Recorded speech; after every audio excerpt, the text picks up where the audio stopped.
तो दोस्तों, स्वागत है आपका हमारी नई वीडियो में। हम यहाँ फिजिक्स के इम्पोर्टेंट क्वेश्चंस को देख रहे हैं जो वन दरोगा आदि एग्जाम के लिए बहुत महत्वपूर्ण होते हैं। तो आइए शुरू करते हैं। तो जैसे हमारा क्वेश्चन है, इसमें निम्नलिखित कथनों पर विचार कीजिए। हमें स्टेटमेंट दी गई है और इनमें से कथन कौन से सही हैं ये बताना है। तो वस्तु द्वारा एकांक समय में निर्धारित की गई दूरी को उस वस्तु की चाल कहते हैं। द यूनिट जो distance cover in unit time.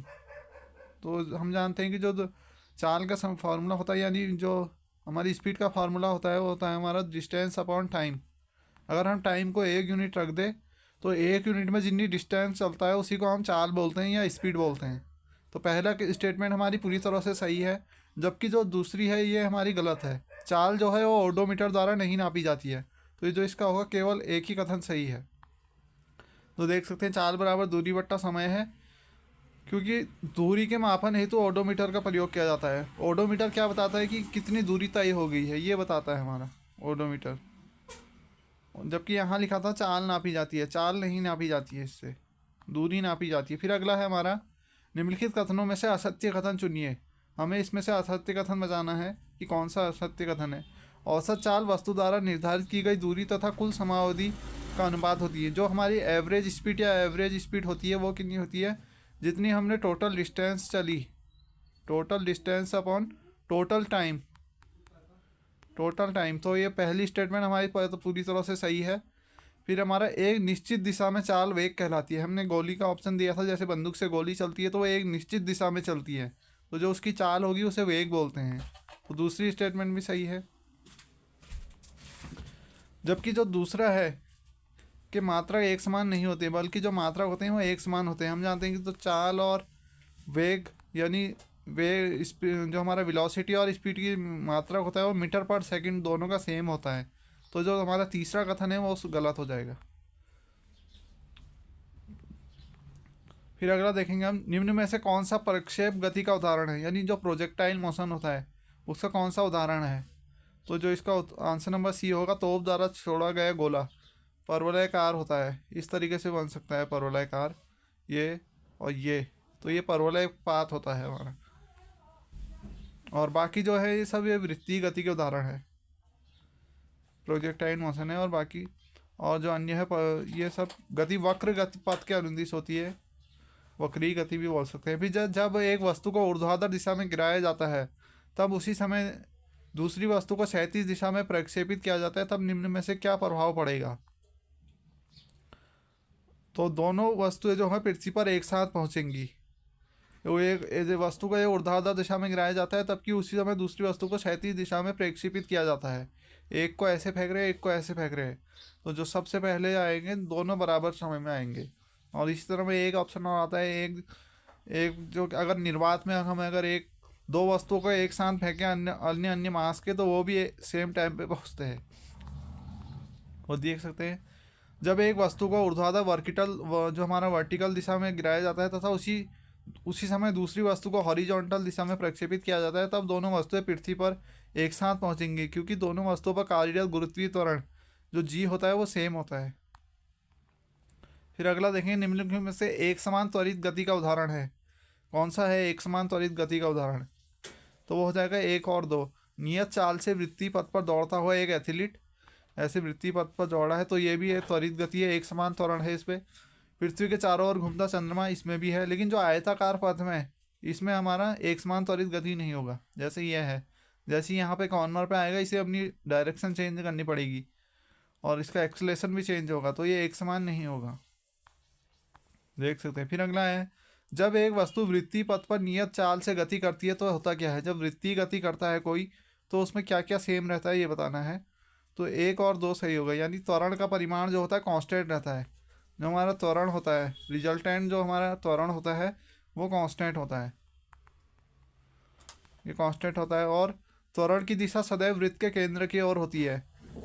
जो हमारा एक्सेलेशन लगता है वो अभिकेंद्र त्वरण बोलते हैं जिसे, तो केंद्र की ओर लगता है।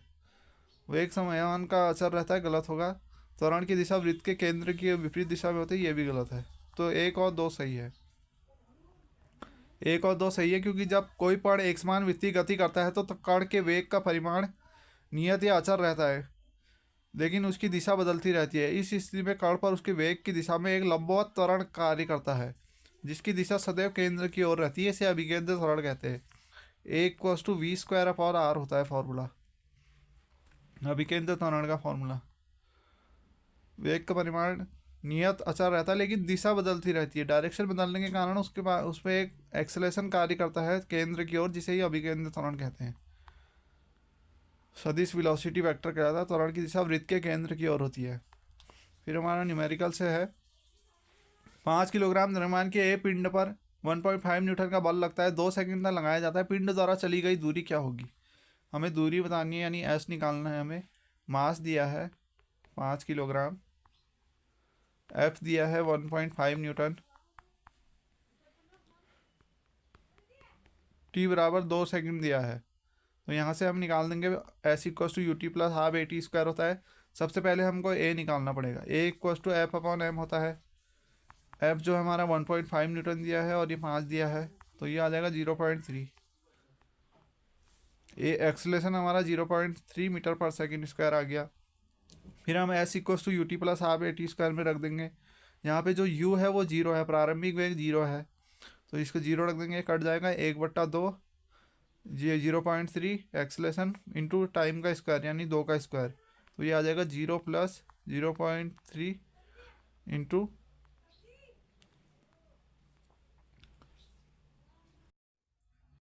तो यहाँ से हमारा 4 आएगा यहाँ, और यहाँ 2 से 2 कट जाएगा, तो इसलिए 0.3 इंटू 2 आ जाएगा, सीधे सीधे 0.6 मीटर। फिर अगला देखेंगे, एक कार ए से बी तक 20 किलोमीटर प्रति घंटा की चाल से चलती है तथा 30 किलोमीटर जो घंटे की चाल से वापस आती है, यानी 20 किलोमीटर से गई और 30 किलोमीटर से वापस आई, तो औसत चाल क्या होगी? तो औसत चाल का सिंपल फार्मूला होता है 2v1v2 upon v1 plus v2। अगर हमें ऐसा कंडीशन दी है कि पहले इधर को जा रहा है इन कुछ चाल से, फिर वापस आ रहा है उसी कुछ दूसरी चाल से, तो इसको रख देंगे यहाँ 2v1v जो v1v2 upon v1 plus v2, यानी 2 × 20 × 30 प्लस 50। 0 से 0 कटेगा और 5 चक्को 20, 4 दूनी 8 या 24, तो 24 जो आएगा वो सही हो जाएगा, 24 किलोमीटर पर आवर। अगर हम क्या कहेंगे कि 20 स्पीड से गया 20 स्पीड से वापस आया, तो यहाँ क्या आ जाएगा 2v स्क्वायर अपॉन 2v, ऐसे रख सकते हैं इसमें मान। फिर अगला देखेंगे, एक गेंद को भवन की छत से गिराने पर गेंद को जमीन पर पहुंचने में 3 सेकंड लगते हैं, और गेंद का पृथ्वी की ओर त्वरण जो हमारा 10 मीटर पर सेकंड स्क्वायर है, तो भवन की ऊंचाई क्या होगी? तो हमें ऊंचाई बतानी है। सिंपल है, समझ सकते हैं। ये हमारा भवन है, यहाँ से छत से कोई गेंद को गिरा रहे हैं, इस तरीके से गिरा रहे हैं, और यहाँ समय जो इसको लगता है पूरे टोटल 3 सेकंड लगता है, और जो जी हमारा यानी है वो 10 मीटर पर सेकंड है स्क्वायर है, तो हमें एच बताना है। सिंपल, हम जैसे ही हम फार्मूला हमारे से जब सिंपल मोशन में लगाते हैं, उसी तरह हम जो नीचे गिरते हुए उसमें लगा सकते हैं, और एक्सेलेरेशन वहाँ पे जी आ जाएगा, और जो एस होता है उसकी जगह एच आ जाएगा।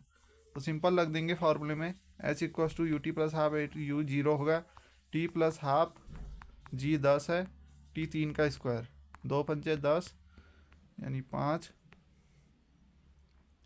× 9 आ जाएगा, तो 45 इसका सही आंसर होगा। एच बराबर 45 मीटर। फिर अगला देखेंगे, 5 kg mass at rest on a frictionless table is acted upon by a constant force of 12 Newton. The distance traveled by it in 2 seconds. यहाँ पे भी हमको पहले ए निकालना पड़ेगा, फिर S equals to U T plus half A T square में रख देंगे तो वैल्यू निकल जाएगी। तो इसको देखते हैं। जैसे यहाँ पे है मास जो दिया है 5 kg दिया है, और कार्यरत बल जो दिया है 12 न्यूटन दिया है। F equals to M A से हम ए निकाल देंगे, यानी 12/5 आ जाएगा। फिर इसको देखेंगे, फिर रख देंगे सीधे S equals to U T plus half A T square में रख देंगे। तो एस हमारा ये है, यू हमारा 0 है, हाफ ए हमारा 12.5 है, 12/5, और जो समय दिया है वो जो हमें समय दिया है 2 सेकंड दिया है, तो रख देंगे 12/5 इंटू 4। तो इसे सॉल्व करेंगे, 2 से 2 कट जाएगा 1, तो ये आ जाएगा 12 दूनी 24/5। तो 24 को 5 से भाग कर देंगे तो 4.8 मीटर लंबी आ जाएगा समथिंग। तो देख सकते हैं 4.8 मीटर आएगा। फिर अगला है हमारा 5 किलोग्राम द्रव्यमान का एक पिंड जो है 1.5 न्यूटन का बल 2 सेकंड तक लगाया जाता है, पिंड द्वारा चली गई दूरी क्या होगी। यहाँ से भी वही निकालना है हमें, सीधे सीधे ए निकाल देंगे हम, एफ अपॉन एम 1.5 अपॉन 5 यानी 0.3, फिर रख देंगे। तो ये शायद रिपीट हुआ है, फिर अगला देख सकते हैं इसको। फिर अगला है हमारा ये त्वरण ज्ञात करने का सही सूत्र कौन सा है। हम जानते हैं जो गति का प्रथम समीकरण होता है V equals to U plus A T होता है। यहाँ से हम ए टी को इधर रखेंगे, वी माइनस यू आ जाएगा, और ए को निकालेंगे तो V minus U upon T. तो ये आ जाएगा, इसका सही आंसर जो होगा वो हमारा ऑप्शन नंबर ए होगा। फिर अगला है एक वस्तु को एक निश्चित ऊंचाई से मुक्त रूप से गिराने पर वह 1 सेकंड में ज़मीन तक पहुंचती है, ज़मीन के साथ टकराने पर उसका वेग क्या होगा। तो यहाँ से सीधे सीधे हम v equals to U plus गति की प्रथम समीकरण से हो जाएगा, ये v निकालना है हमें, u प्लस जी टी होता है। तो ये रख देंगे, u हमारा 0 है और g हमारा 9.8 to 1 है, तो 9.8 मीटर पर सेकंड ये आ जाएगा। अगर हमें g की वैल्यू 10 दी होती तो सीधे सीधे 10 मीटर पर सेकंड आ जाता। फिर अगला ए प्रक्षेप गति में 37 के साथ एक बड़ा कोण पैदा करता है, तो ये 90 डिग्री पे करता है। फिर हमें एक ग्राफ दिया गया है और इसमें औसत चाल और औसत वेग का अनुपात क्या होगा ये बताना है। तो ग्राफ भी काफ़ी इंपॉर्टेंट हो जाते हैं। तो अगर हमें दूरी निकालनी होगी, औसत चाल निकालनी होगी, तो सबसे पहले हमें दूरी निकालनी पड़ेगी, कुल समय निकालना पड़ेगा। औसत चाल का जो फॉर्मूला होता है, कुल दूरी कैसे निकलेगी, इसका एरिया प्लस इसका एरिया, एरिया निकाल देंगे। पहले औसत चाल निकालेंगे तो 1/2 गुणा आधार गुणा ऊंचाई होता है। आधार यहाँ 10 है, ऊंचाई यहाँ 20 है, 20 हो गया। फिर प्लस करेंगे, ये छोटे वाले का निकालेंगे अब 1/2, तो इसके जो आधार आएगा 1/2 गुणा आधार 10 आएगा, और जो ऊंचाई आएगी वो 4 आएगा। ऊंचाई इसकी 10 आएगी, आधार 4 आएगा।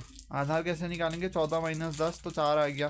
फिर इसे सॉल्व कर देंगे तो देख सकते हैं ये आ जाएगा, और कुल समय इसको 14 लग रहा है तो 120/14 सीधे हमारी औसत चाल आ गई। अब औसत वेग कैसे निकालेंगे, पूरा वही रहेगा, पर इसमें जो हमारी इसमें ऊंचाई आएगी उसमें हम साइन ले लेंगे। यहाँ हमने नीचे को थी तो हमने यहाँ तो सीधे लिख दिया, लेकिन यहाँ हमारा साइन लगेगा। जैसे यहाँ से देख सकते हैं ये है जो हमें ऊंचाई निकालनी है, जो ऊपर को तो ठीक था 10 है, लेकिन यहाँ जो है हमको नीचे को निकालनी पड़ेगी। नीचे की अगर हम लिखेंगे तो माइनस में लिखेंगे। डिस्प्लेसमेंट में जो हमारा वेक्टर क्वांटिटी होता है उसके लिए हमें दिशा की भी ज़रूरत होती है, तो इसलिए यहाँ से निकाल देंगे तो 80/14 आ जाएगा। दोनों का रेशियो निकाल देंगे तो 3/2 आ जाएगा। फिर अगला हमारा एक बल जो है किसी वस्तु को 3 मीटर पर सेकंड स्क्वायर का त्वरण तथा दूसरी वस्तु को 6 मीटर पर सेकंड का त्वरण उत्पन्न करता है। यदि दोनों वस्तु को एक साथ बांध कर कहीं बल लगाया जाए तो उत्पन्न त्वरण कितना होगा। A force है produce an acceleration of in a body at 6 meter per second in another body if both the bodies are tied together and same force is applied due to acceleration in the bodies will be। तो हमारा जो resultant acceleration होता है वो हमारा A होता है A1 upon A1 plus A2। अगर कहीं भी ऐसा है तो इसमें सीधे सीधे रख देंगे, तो 3 गुणा 6 प्लस 9, तो ये आ जाएगा 9 दूनी 18, 18 भाग 9, तो 9 दूनी 18 यानी 2 मीटर पर सेकंड स्क्वायर। फिर एक गोली को 196 मीटर पर सेकंड के वेग से सीधे ऊपर की ओर दागा जाता है, बंदूक की गोली कितनी अधिकतम ऊंचाई दूरी तक पहुंचेगी। तो यहाँ पे भी हमारा वाला फार्मूला लगा देंगे, गति की तीसरी समीकरण होती है जो यहाँ पे जो v दिया है, v जो दिया है हमें 196 दिया है, u हमारा 0 है, और सीधे g हमारा ये दिया है, तो सीधे सीधे रख देंगे। हमको h निकालना है यहाँ से, तो v स्क्वायर यानी 196 का स्क्वायर बराबर 0 का जो 0 है 2.98 इंटू एच। तो एच को जब हम यहाँ से सॉल्व करेंगे तो ये 1960 मीटर आ जाएगा। जब सुबह जल्दी कोई यातायात न होने पर सड़क पर राहुल ने साइकिल द्वारा लाल किले से अपने निवास स्थान तक तय की गई कुल दूरी तथा घर पहुंचने तक कुल समय नोट किया, तब क्या जानकारी की गणना कर सकते हैं? तो इससे हमें क्या मिल जाएगा? एवरेज स्पीड मिल जाएगी। हमने पहले भी देखा है, जो टोटल हमारी दूरी होती है बट्टे टोटल समय।